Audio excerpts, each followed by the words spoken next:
안녕하세요, 여러분. 지난 편 정신과 의사가 본 트럼프와 마찬가지로 이번에도 학교 밖 에피소드로 그에 대한 마지막 이야기를 하려고 합니다. 재능이 없고 성실하지 않으며 교칙에 순응하지 않고 고집이 세며 고자세임, 또한 꾸지람을 하면 오만불손하며 그부들 위에 군림하고 싶어함. SNS상에서 한 번쯤 본 것 같지 않나요? 진위 여부가 확인되지는 않았지만 많은 분들이 수긍하고 있는 윤석열 전 대통령의 초등학교 생활기록부 내용입니다. 그런데 도널드 트럼프 문제하에서 백악관까지 해서 살펴본 바와 같이 트럼프의 더 큐 포레스트 스쿨에서의 그의 초중학교 생활기록부 내용이라고 해도 싱크로율 80에서 90% 이상일 것입니다. 그만큼 둘 간에는 어린 시절부터 공통 분모가 많습니다. 그럼 본격적으로 한국의 윤석열, 미국의 트럼프 이 둘 간의 공통점과 다른 점에 대해 알아보도록 하겠습니다. 윤석열과 트럼프의 닮은 점 10가지. 윤석열 전 대한민국 대통령과 도널드 트럼프 미국 대통령은 서로 다른 국가와 문화적 배경을 가지고 있음에도 불구하고 정치적 등장 방식과 리더십 스타일, 그리고 국정 운영 방식에서 여러 가지 유사한 특징을 보이며 정치학자들과 언론의 주목을 받아왔습니다. 다음은 두 지도자의 주요 공통점 10가지를 정리한 비교 분석입니다. 하나, 비정통적인 아웃사이더의 정치적 등장. 두 지도자 모두 기존의 정치 엘리트 코스를 밟지 않고 최고 권력의 자리에 올랐습니다. 트럼프는 정치를 비즈니스의 연장선으로 이해하는 부동산 재벌 출신이었고, 윤석열은 20년 이상 검사로 재직한 법조인 출신으로 정당 활동이나 의회 경험이 전무한 상태에서 곧바로 대선 주자로 부상했습니다. 이들의 등장은 기성 정치권에 대한 염증을 느낀 대중의 반기득권 정서를 효과적으로 흡수했음을 보여줍니다. 둘, 선거 결과에 대한 불신과 스톱 더 스틸 프레임. 두 인물 모두 선거 결과에 대한 불신을 공공연히 표출한 사례가 있습니다. 트럼프는 2020년 대선 이후 스톱 더 스틸이라는 구호를 내세워 부정선거 의혹을 제기했습니다. 윤석열의 경우에도 지지층 일부를 중심으로 유사한 슬로건과 담론이 확산되며 정치적 양극화를 심화시켰다는 평가가 나옵니다. 이러한 전략은 지지층 결집에는 효과적일 수 있으나 제도적 신뢰를 약화시킬 수 있다는 비판도 함께 제기됩니다. 셋, 언론 및 비판 세력과의 긴장관계. 두 지도자 모두 주류 언론을 비판적 혹은 적대적인 세력으로 인식하며 강한 불신을 드러내는 모습을 보였습니다.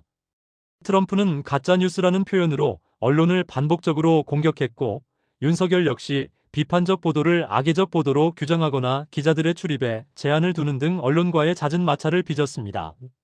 넷, 탄핵 및 헌정 질서 논란 속 정치적 고립.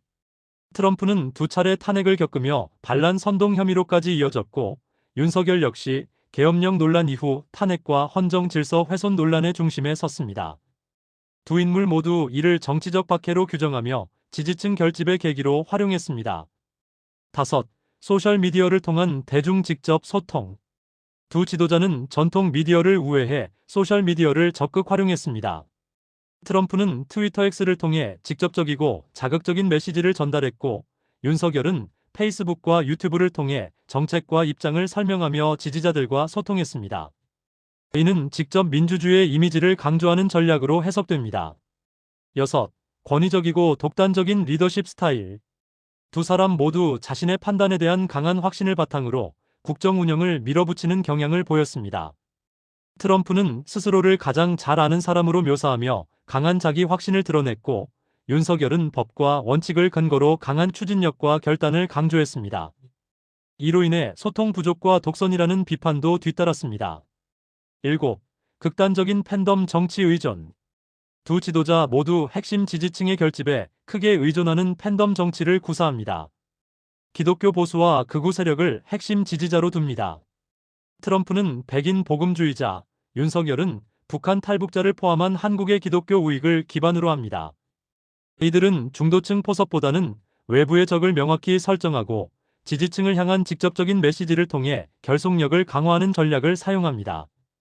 8. 민주주의의 지수 하락과 트럼프 스타일 비판. 둘 다 집권 후 민주주의의 후퇴를 초래했다는 비판을 받습니다. 스웨덴 브이뎀 연구소는 윤석열을 한국의 트럼프로 지칭하며 자유민주주의 지수 하락을 지적했습니다. 계엄령과 2021년 1월 6일 의사당 난입처럼 권위주의적 행동이 유사합니다. 9. 기존 제도 및 규범에 대한 경시. 전통적인 정치 규범이나 행정부의 절차적 질서를 비효율적이라고 간주하고 자신의 신념이나 직관에 따라 이를 우회하거나 무시하는 경향을 보입니다. 트럼프는 잦은 행정명령을 통해 의회를 우회했고, 윤석열 역시 공식적인 절차보다는 개인적인 지시나 발언을 우선시하여 절차적 논란을 야기하는 경우가 있습니다. 직설적이고 거친 소통 방식. 정치적 수사나 외교적 언어보다는 직설적이고 때로는 다소 거친 언어를 구사하여 논란을 일으킨다는 점에서 유사합니다. 트럼프는 대중 집회에서 거침없는 표현으로 지지층을 결집시켰으며, 윤 대통령 역시 순화되지 않은 날것의 발언이 보도되어 국내외에서 구설수를 낳았습니다. 다만 10가지는 형식적인 구분일 뿐이며 각 항목은 상호 연관될 수 있습니다. 여러분들은 이 이외에 어떤 공통점이나 유사점을 발견하였다면 이에 대해 댓글을 통해 공유해주세요. 윤석열과 트럼프의 다른 점 10가지. 도널드 트럼프 미국 대통령과 윤석열 대한민국 전 대통령은 모두 전통적인 정치 엘리트 코스를 거치지 않은 아웃사이더 출신 리더라는 공통점이 있지만 그들의 배경, 스타일, 정책적 우선순위, 그리고 개인사에서 뚜렷한 차이가 있습니다. 전문가들의 분석과 공적 행보 및 사적 배경을 바탕으로 10가지 주요 차이점을 알려드리겠습니다. 하나, 직업 배경 및 경력. 트럼프는 부동산 재벌 및 사업가 출신입니다. 정계에 입문하기 전부터 텔레비전 리얼리티 쇼 스타로서 대중에게 이미 잘 알려진 인물이었습니다. 그의 경력은 철저하게 거래와 개인 브랜드 구축에 초점을 맞추고 있습니다. 윤석열은 검찰총장 및 법조인 출신입니다. 정계 입문은 늦었으나 특수부 검사로서 수사와 법 집행 분야에서 전문성을 쌓아왔습니다. 그의 접근 방식은 법과 원칙을 강조하는 사법적, 행정적 틀에 기반하는 경향이 있습니다. 둘, 정계 입문 시점과 기반. 트럼프는 수십 년간 대중적 인지도를 쌓은 후 공화당의 기존 기득권을 격렬하게 비판하며 돌풍처럼 등장했습니다. 그는 트럼프주의라는 강력한 개인 팬덤과 함께 공화당을 재편했습니다. 윤석열은 문재인 정부와의 갈등을 통해 대중적 인지도를 얻었으며 비교적 짧은 시간에 보수 정당의 간판으로 영입되었습니다. 그의 정치적 기반은 트럼프만큼 개인 팬덤에 의존하기보다는 기존 보수 진영의 대안으로 떠오른 측면이 강합니다. 셋, 경제 및 외교, 주요 정책 철학. 트럼프는 미국 우선주의와 고립주의적 경향이 특징입니다. 무역에서 다자주의를 배격하고 양자 협상을 선호하며 동맹국들에게 방위비 분담 증액을 노골적으로 요구하는 거래적 외교를 펼쳤습니다. 윤석열은 가치 외교와 자유연대를 강조합니다. 한미동맹을 핵심으로 하며 한일 관계 개선에 적극적이고 북한에 대해서는 강경한 태도를 유지합니다. 경제적으로는 규제 완화와 시장 중심 정책을 지향합니다. 넷, 대중소통 방식 및 스타일. 트럼프는 직설적, 자극적, 즉흥적인 발언 스타일을 가집니다. 가짜뉴스 같은 슬로건을 사용하며 주류 언론을 공격하고 트위터나 트루스 소셜 등의 소셜미디어를 통해 필터링 없이 지지자들과 직접 소통하는 것을 선호합니다. 윤석열은 공직자 시절의 언어가 남아있어 비교적 무뚝뚝하고 경직된 인상을 줄 때가 있습니다. 기자들과의 비공식적인 소통 시도가 있었으나 논란을 낳기도 했습니다. 트럼프만큼 개인 소셜미디어를 파괴적으로 활용하지는 않습니다. 다섯, 이민 정책 및 문화 이슈. 트럼프는 반이민 정서를 강력하게 활용했으며 국경 장벽 건설이나 이슬람권 국가 국민 입국 금지 추진 등 강경한 인종주의적 정책을 내세워 지지층을 결집시켰습니다. 윤석열은 반페미니즘 정서와 젠더 갈등 이슈를 주요 의제로 활용했습니다. 여성가족부 폐지 공약 등을 통해 젊은 남성층의 지지를 결집하려는 움직임을 보였으며 이는 트럼프가 백인 노동계층의 불안감을 이용한 방식과 유사하지만 다루는 이슈는 다릅니다. 여섯, 내부 권력 구조에 대한 태도. 트럼프는 기존의 정치 기득권, 행정부 관료, 정보기관 등을 딥스테이트로 규정하고 강하게 불신하며 충돌했습니다. 내각이나 보좌진의 교체가 매우 잦았습니다. 윤석열은 검찰 출신 인사들을 정부 요직에 기용하여 검찰공화국 논란을 낳는 등 자신의 인적 네트워크와 신뢰하는 조직의 권력을 집중시키려는 경향을 보였습니다. 그러나 트럼프만큼 행정부 시스템 자체를 공격하지는 않습니다. 7. 대외적 이미지와 평가. 트럼프는 예측 불가능하고 혼란스러운 지도자라는 이미지가 강합니다. 국제사회에서는 그의 변덕스러움과 일방주의에 대한 우려가 상존했습니다. 윤석열은 한미일 삼각 협력을 강화하려는 친서방, 친미 노선이 명확하여 서방 진영에서는 비교적 예측 가능하고 신뢰할 수 있는 파트너라는 평가를 받습니다. 다만 국내에서는 소통 부족과 독선적이라는 비판이 있습니다. 8. 자아와 권위에 대한 태도, 성격적 측면.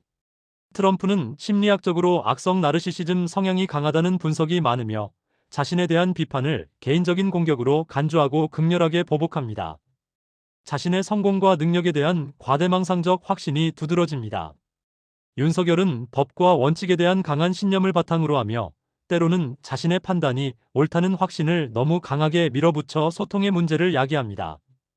트럼프와 유사하게 비판에 귀를 닫는 독단적인 경향이 있으나 그 동기는 개인적인 우월감보다 법적 정의에 대한 신념에서 비롯된 것으로 해석되기도 합니다. 9. 부부관계. 대중은 트럼프와 멜라니아의 관계를 쇼윈도 부부라는 시선으로 보기도 했으며 멜라니아는 비밀스러운 영부인으로 여겨졌습니다.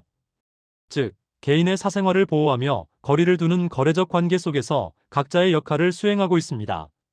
한편 대중과 언론은 김건희의 사적 채용이나 국정 개입 논란, 그리고 배우자 리스크를 끊임없이 제기하며 이 부부의 관계가 대통령의 국정 난맥의 중심에 서 있다는 비판적 시각을 강하게 가지고 있습니다. 결론적으로 윤석열과 김건희는 서로에게 강하게 의존하며 배우자가 정치적 영역에서 강력한 영향력을 행사한다는 논란을 일으키는 밀착형 관계라는 점에서 큰 차이를 보입니다. 10. 개인 습관, 음주. 트럼프는 아시다시피 술을 전혀 마시지 않는 금주주의자입니다. 공식적인 자리에서 샴페인 잔을 들어도 건배 신용만 할 뿐 실제로는 콜라, 특히 다이어트 콜라를 즐겨 마시는 모습이 자주 보였죠. 트럼프가 이렇게 술을 멀리하게 된 배경에는 그의 형이 알코올 의존증으로 젊은 나이에 세상을 떠난 아픈 가족사가 영향을 미쳤다고 본인이 직접 밝힌 바 있습니다. 윤석열은 소문난 애주가입니다. 검사 시절부터 두주불사, 즉 술을 마다하지 않는 주당으로 유명했습니다. 윤석열이 가장 선호하는 술은 바로 소주와 맥주를 섞은 소맥, 즉 폭탄주인 것으로 알려져 있고요. 여러 보도에서 윤석열이 공식 만찬이든 비공식 자리든 소맥을 즐겨 마시는 일화들이 자주 언급될 정도입니다. 여담으로 다른 것은 다 차치하더라도 만약 윤석열 전 대통령이 김건희 씨를 만나지 않았다면 또는 그가 금주주의자였다면 인생이 지금과 어떻게 달랐을까 하는 생각도 들지만 다 부질없는 상상이네요. 트럼프와 윤석열은 보수적 포퓰리즘이라는 공통점에도 불구하고 배경, 정책, 대중소통, 정치적 결과에서 극명한 차이를 보입니다.